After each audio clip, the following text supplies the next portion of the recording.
2024 లేదా 25లో డిగ్రీ లేదా బీటెక్ చదివారా? సాఫ్ట్‌వేర్ జాబ్ కోసం ఎదురు చూస్తున్నారా? అయితే కోడ్ జ్ఞాన్ 100 డేస్ కోర్సులో చేరండి. జాబ్ సాధించండి.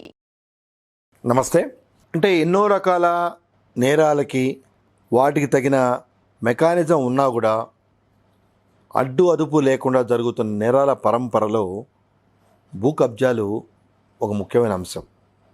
ఇటీవల కాలంలో ఈ రియల్ ఎస్టేట్ వాళ్ళు చేసే భూ కబ్జాలు అనుకోనివ్వండి, థర్డ్ పార్టీస్ అంటే ఆ ప్రాపర్టీస్తో ఏ రకంగా సంబంధం లేని వాళ్ళు కబ్జాలు చేయటం అనుకోనివ్వండి, అలాగే ప్రాపర్టీ లేకపోయినా కూడా ప్రాపర్టీ రిజిస్ట్రేషన్ చేసేవాళ్ళు, ఇలా రకరకాల ల్యాండ్కి సంబంధించిన కేసులు ఒక ల్యాండ్ మాఫియాగా తయారైనాయి. అంటే ఈ ల్యాండ్ స్కాములకు కూడా ఆ నేరాలు చేసిన వాళ్ళని శిక్షించడానికి తగిన చట్టాలు ఉన్నా కూడా అవి కొన్నిసార్లు ఎఫెక్టివ్గా ఉండటం లేదు. ఎందుకంటే ఇవన్నీ మెయిన్గా సివిల్ లిటిగేషన్ కింద వస్తాయి. ఫర్ ఎగ్జాంపుల్, ఎవరి ల్యాండో మీకు అమ్మాడు, మీరు నమ్మకంతో దాన్ని రిజిస్టర్ చేసుకున్నారు, తర్వాత అమ్మిన వాడికే మీకు హక్కు లేదు అని తెలిసింది, అంటే it is a fraudulent transaction. So ఈ ఫ్రాడ్యులెంట్ ట్రాన్సాక్షన్ జరిగినప్పుడు దీనికి సివిల్లా పీనల్లా రెండు అప్లై అవుతాయి. పీనల్లా వచ్చేటప్పటికి 406, 420 చీటింగు, వాళ్ళ సంతకాలు కనుక ఇతను ఫోర్జరీ చేసి ఇస్తే 468, 471 ఇండియన్ పీనల్ కోడ్ ఫోర్జరీ. ఇవే నార్మల్గా అప్లై అయ్యే సెక్షన్లు. బాగానే ఉంది. ఇక్కడ ప్రేక్షకులు గమనించాల్సిన విషయాలు, రెండు ముఖ్యమైన విషయాలు ఉన్నాయి. ప్రాపర్టీ ఫ్రాడ్యులెంట్గా మన పేరు మీద రిజిస్టర్ చేశాడు, సో దానికి పీనల్ ప్రావిజన్ ఉన్నాయి. దాన్ని మనం ప్రూవ్ చేస్తే అతనికి జైలు శిక్ష పడుతుంది, మనం ప్రూవ్ చేయగలిగితే. అంటే మోసం చేసి ఫోర్జరీ చేసి ప్రాపర్టీ మాకు అమ్మాడు అంటే. ఎట్ ద సేమ్ టైం ఈ క్యాన్సిలేషన్ ఆఫ్ ప్రాపర్టీ అనేది మీ పేరు మీద, అంటే మీ ప్రాపర్టీ వేరే వాడికి రిజిస్టర్ చేసినప్పుడు, అంటే మీరు కొనుక్కోవటం ఒకటి, అలాగే వేరే వాళ్ళ ప్రాపర్టీ అతను ఫోర్జరీ చేసి థర్డ్ పర్సన్. బాగా గమనించండి, ఇక్కడ రెండు విషయాలు. లేని ప్రాపర్టీకి ఫ్రాడ్యులెంట్ డాక్యుమెంట్ సృష్టించి మీకు అమ్మటం ఒక పద్ధతి అయితే, ఒరిజినల్ ఓనర్ ఉండగానే డూప్లికేట్ పేపర్ సృష్టించి తానే ఒరిజినల్ ఓనర్ అని చెప్పి నమ్మించి మీకు రిజిస్టర్ చేయటం అనేది ఇంకో పద్ధతి.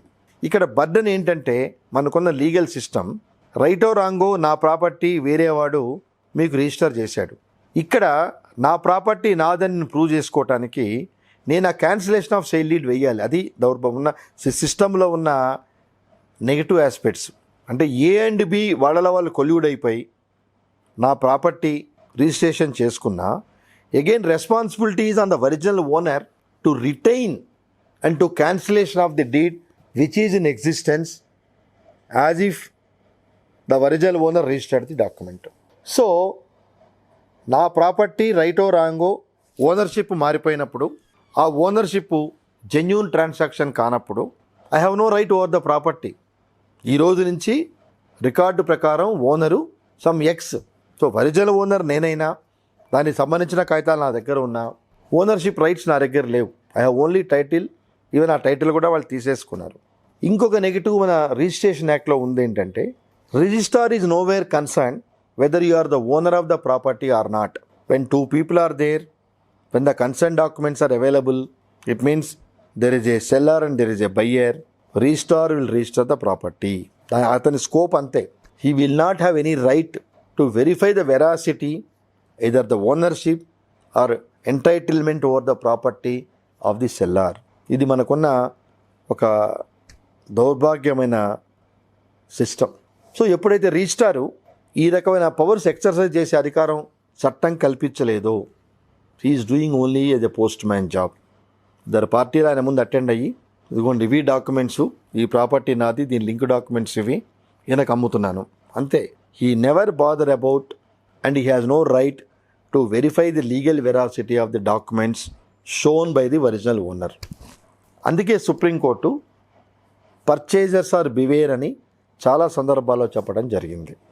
అంటే కొనుక్కునేవాడే దానికి తగ్గ legal audit, I'm using this word, ఇది అందరూ కొంచెం జాగ్రత్తగా గమనించండి. లీగల్ ఆడిట్ అయిన తర్వాతే ఆ పర్టికులర్ ట్రాన్సాక్షన్స్కి మీరు ముందుకు వెళ్ళండి. లేకపోతే తప్పనిసరిగా మీరు ఇబ్బందులు ఫేస్ చేసుకోవాల్సిన పరిస్థితి వస్తుంది. అలాగే కొన్ని సందర్భాల్లో ఒక పర్టికులర్ ల్యాండ్ గవర్నమెంట్ ల్యాండు, దీన్ని ఎవరు అమ్మద్దు కొనొద్దు అని అక్కడ బోర్డు పెట్టినా, అలాగే సబ్ రిజిస్టర్ ఆఫీస్కి కొన్నిసార్లు ఈ particular survey number government land not to entertain any private transactions అని కమ్యూనికేట్ చేయటం కూడా జరుగుతుంది. రాస్తారు చాలా సందర్భాల్లో, not to entertain any రిజిస్టెన్స్ with regard to survey number so and so which belongs to government of Telangana what ever it అని రాస్తారు. అంటే యూజువల్గా ఇది ప్రాపర్ ఇంప్లిమెంటేషన్ జరగాలి అంటే ఆ సర్వే నెంబర్ కొట్టగానే ఈ పర్టికులర్ లెటరు అక్కడ డిస్ప్లే కావాలి. అంటే government mere issuance of GO, mere issuance of communication to all the concern sub register office itself is not sufficient. There must be a system to monitor the implementation.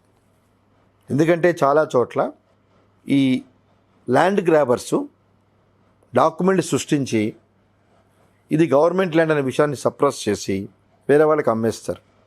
అలాగే ఇందాక మీకు చెప్పినట్టుగా registrar never bothered about the legal validity of the particular document. Mechanical మేనర్లో registration చేస్తాడు. తర్వాత భవిష్యత్తులో కొనుక్కున్న మనిషి దాని మీద ఇల్లు కట్టుకోవాలనో లేకపోతే డెవలప్మెంట్ చేద్దామనో స్టాట్యూటరీ అప్రూవల్స్కి వెళ్ళినప్పుడు, స్టాట్యూటరీ అప్రూవల్స్ లైక్ గ్రామ పంచాయతీ లిమిట్స్లో ఉంటే గ్రామ పంచాయతీ, మున్సిపల్ లిమిట్స్ ఉంటే కార్పొరేషన్, ఇట్లా ఆ లిమిట్స్ ఆఫ్ ది ప్రాపర్టీని బట్టి ఆ సంబంధిత అధికారులను అప్రోచ్ అయినప్పుడు అప్పుడు వాళ్ళు చెప్తారు, sorry sir this land belongs to government, మేమేం చేయలేము. సో ఎప్పుడైతే రిస్ట్రిక్షన్స్ వచ్చి ల్యాండ్ గవర్నమెంట్ది అని చెప్పి అన్నారో, we have no option, you cannot go further. You have only option available with you to sue the person who sold the property. వాడు దొరకచ్చు, దొరకకపోవచ్చు, అది గమనించుకోండి. ఇట్లాంటి ఫ్రాడ్యులెంట్ ట్రాన్సాక్షన్ చేసేవాళ్ళు ఆ ట్రాన్సాక్షన్ అయిపోయిన తర్వాత మీకు అందుబాటులో ఉండే సందర్భాలు చాలా తక్కువ ఉంటాయి. బట్ ల్యాండ్ కొనేటప్పుడు కంపల్సరిగా దానికి తగిన లీగల్ ఆడిట్ మీరు జరిపించుకోండి. ఎందుకంటే ఆ ల్యాండ్ కొంటాను అని మీరు బ్యాంక్ వెళ్ళినప్పుడు ఏ బ్యాంక్ అయినా డాక్యుమెంట్స్ అన్నీ తెప్పించుకొని దాన్ని వాళ్ళ కన్సర్న్ లీగల్ డిపార్ట్మెంట్కి పంపిస్తారు. ఆ లీగల్ డిపార్ట్మెంట్ సాటిస్ఫై అయిన తర్వాతే అది ఇవ్వటం జరుగుతుంది. కానీ ఇటీవల కాలంలో కొన్ని కేసులు చూస్తే ఈవెన్ ఫ్లాట్స్ కూడా, అంటే కన్స్ట్రక్టెడ్ ఫ్లాట్స్ కూడా డూప్లికేట్ చేసి అమ్మటం, ఒక పార్టీకి అమ్మిన ఫ్లాటు దాని నెంబర్ మార్చి లేదా దాని డైరెక్షన్స్ మార్చి వేరే వాళ్ళకి అమ్మటం, పెద్ద పెద్ద రియల్ ఎస్టేట్ కంపెనీలను చేస్తున్న ఇటువంటి మోసాలు, అది సిబిఐ వరకు ఇన్వెస్టిగేషన్కి వెళ్ళటం అనేది చాలా కామన్ అయిపోయింది. సో ఇట్లాంటి ఇర్రెగ్యులారిటీస్ని కంట్రోల్ చేయడానికి రేరా అని వచ్చింది, రియల్ ఎస్టేట్ రెగ్యులేటర్ అథారిటీ.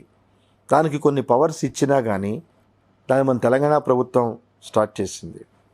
కానీ తగిన రిజల్ట్స్ మనకు కనిపించట్లేదు. గతంలో అంటే రేరా పెట్టిన కొత్తల్లో గవర్నమెంట్ కొంత దీన్ని సూపర్వైజ్ చేయటము, ప్రాపర్గా న్యాయం చేయటం జరిగింది. ప్రస్తుతం మన ముఖ్య కార్యదర్శి సోమేష్ కుమార్ గారు అంతకుముందు దీనికి చైర్మన్గా ఉండేవారు. ఎప్పుడైతే అడిషనల్ జాబ్ కింద ఈయన చీఫ్ సెక్రటరీ అవ్వటం జరిగిందో దానికి సరైన ఆఫీసర్ లేకపోవటం వల్ల ఆ రేరా నిర్వీర్యం అయిపోయిందని చెప్పచ్చు. అంటే ఇక్కడ ఎంతో కష్టపడి మీరు ఇటీవల కేసులు చూస్తే పెద్ద పెద్ద రియల్ ఎస్టేట్ సంస్థలన్నీ చాలా ఫ్రాడ్ అని, వందల వేల కోట్లలో స్కామ్స్ చేసి డిపాజిటర్స్ని మోసం చేశారని, అక్కడ ల్యాండే లేదని ఇలా రకరకాల కేసులు పెట్టడం జరిగింది. కానీ అన్ఫార్చునేట్లీ ఈ పర్టికులర్ టాపిక్ అనేది ఇండియాలోనే ఒక డిబేటబుల్ టాపిక్. ఏంటంటే ఎన్ని కోట్లు స్కామ్ చేసినా 420, 406 ఫోర్జరీ ఇవే. వీటికి ఉన్న పనిష్మెంటు చట్ట ప్రకారమే 7 సంవత్సరాలు. అంటే మీరు 10 లక్షలు స్కామ్ చేసినా, చీట్ చేసినా, 10,000 కోట్లు చీట్ చేసినా, స్కామ్ చేసినా బియాండ్ 7 years అనేది ఇవ్వటానికి చట్టం పరిమితి కల్పించలేదు. సో ఎప్పుడైతే పనిష్మెంట్ మెకానిజం వీక్గా ఉందో ఇలాంటి ఇర్రెగ్యులారిటీస్ చేయడానికి వాళ్ళు వెనకాడట్లేదు. ఎందుకంటే మన గతంలో జరిగిన కొన్ని కంపెనీలు, పెద్ద పెద్ద కంపెనీలు చాలా నెలలు అది 1 or 2 years జైల్లో ఉన్నా ఈ జైల్లో ఉన్న పీరియడ్ అంతా ఎప్పుడైతే శిక్ష పడుతుందో ఫర్ ఎగ్జాంపుల్ రూబై ఆ శిక్షా కాలానికి ఇది కొంత ప్లస్ పాయింట్ అవుతుంది. అంటే already what ever period they underwent in judicial remand actual conviction పడ్డ తర్వాత కూడా ఇది వాళ్ళకి అడ్వాంటేజ్ అవుతుంది. కాబట్టి శిక్షల తీవ్రత అనేది లేనప్పుడు అలాగే అమాయక ప్రజలు ఫర్ దేర్ వెస్టెడ్ రీజన్స్ అంటే ఈ రియల్ ఎస్టేట్ సంస్థలు పెట్టే ప్రలోభాలకి వీళ్ళు లొంగిపోయి అంటే ఈరోజే చేరండి మీకు 10,000 డిస్కౌంటు, లేదు మీరు ఈరోజే కనుక చేరితే మీకు వెండి కాయిను బంగారు కాయిను, ఇట్లాంటి ప్రకటనలకి ఎప్పుడైతే కామన్ పీపుల్ అట్రాక్ట్ అవుతారో as long as many cases happen ఈ నేరాలు ఘోరాలు జరుగుతూనే ఉంటాయి.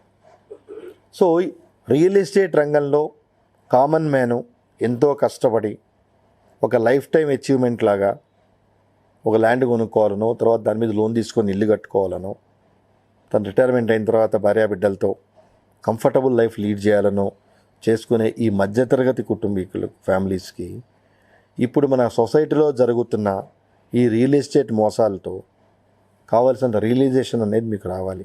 ఎంతో నమ్మకంగా అందుకే చాలామంది ఈ మధ్యకాలంలో ఇండిపెండెంట్ హౌసెస్ ఏదైనా ఉంటే దాన్ని కూలగొట్టి ఒక కాంప్లెక్స్లా కట్టుకొని వాళ్ళ ఫ్యామిలీ మెంబర్సే డెవలప్మెంట్కి ఇచ్చి కొన్ని ఫ్లాట్స్ వాళ్ళు ఉంచుకొని కొన్ని ఫ్లాట్స్ వేరే వాళ్ళకి అమ్మి they are making money like that. So ఎన్నో వెంచర్లు మన హైదరాబాద్ చుట్టుపక్కల పుట్టగొడుగులాగా వస్తున్నాయి. వీటికి ఎంతవరకు లీగల్ శాంటిటీ ఉందో తెలీదు. అలాగే అధికారులు కూడా చాలా మెకానికల్గా ఈ మధ్య ఒక కంపెనీ నా నోటీస్లోకి వచ్చింది, దానిలో నేను కూడా ఇంటరాక్ట్ అవ్వటం జరిగింది. ఆ కంపెనీకి సంబంధించిన ఆడిటింగ్లో అదే సర్వే నెంబర్లతో డిఫరెంట్ వెంచర్ల పేరు పెట్టి మున్సిపల్ పర్మిషన్స్ తీసుకున్నారు. Most unfortunate. సర్వే నెంబర్లు అవే బట్ వెంచర్లు పేర్లు పెట్టారు. అంటే మీరు 5 వెంచర్లు బ్రోచర్స్ తీసుకుంటే ఈ 5 సర్వే నెంబరు వాటిల్లోనే ఉన్నాయి. రిజిస్ట్రేషన్ జరిగింది, ఇప్పటివరకు ఏం మొదలుపెట్టలేదు. అధికారుల మీద యాక్షన్ తీసుకునే మెకానిజం లేదు. వీళ్ళు ఫ్రీక్వెంట్గా ట్రాన్స్ఫర్ అయిపోతారు. రెండోది ఎవరైనా కేసులు పెడతానంటే ఈ మేనేజ్మెంట్ పిలిచి వాళ్ళతో సెటిల్మెంట్ చేసుకొని వాళ్ళని నోరు మూయిస్తుంది.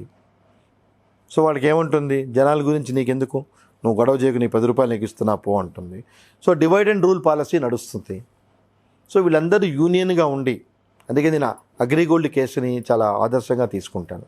వాళ్ళందరూ డిపాజిటర్స్ ఫామ్ అయి ఒక అసోసియేషన్గా ఉండి హైకోర్టును అప్రోచ్ అయ్యారు.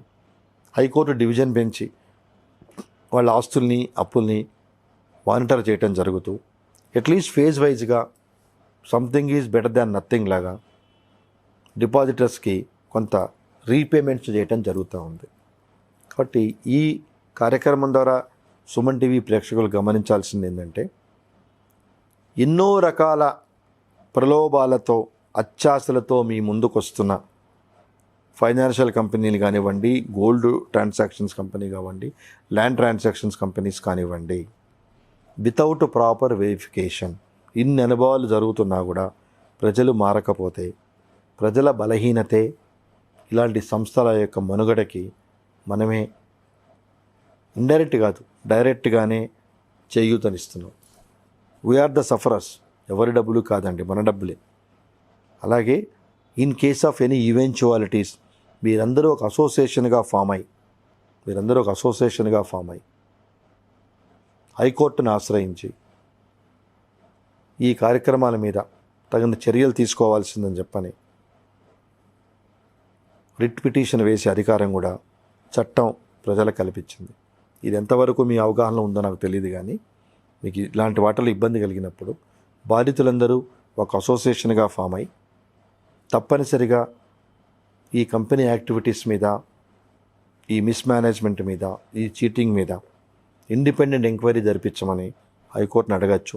తప్పకుండా హైకోర్టు ఆ కేసు పూర్వాపరాలను బట్టి, తీవ్రతను బట్టి తగిన ఆర్డర్స్ పాస్ చేసే అవకాశం కూడా ఉందని తెలియజేస్తూ, be aware with this kind of fraudulent companies, either land, gold, finance or vehicle finance, whatever it is, and you are the safeguard and you are the custodian of your earnings. నమస్తే.